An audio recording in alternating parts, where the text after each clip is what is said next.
பணிக்கு வராத போக்குவரத்து தொழிலாளர்களை கணக்கெடுக்கும் பணி தமிழ்நாடு முழுவதும் தொடங்கியுள்ளது.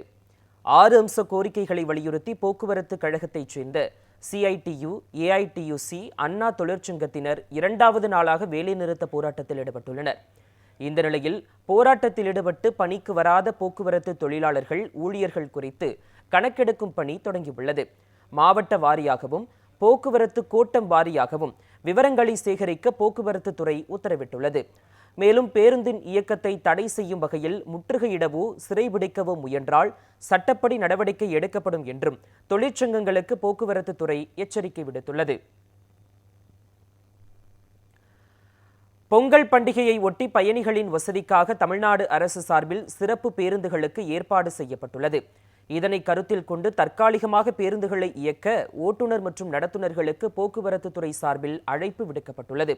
அதன்படி உரிய பயிற்சி பெற்ற ஓட்டுநர்கள் மற்றும் நடத்துனர்கள் அசல் ஓட்டுநர் உரிமம், ஆதார் அட்டையுடன் மாவட்ட போக்குவரத்து கழக அதிகாரிகளை அணுக அரசு அறிவுறுத்தியுள்ளது.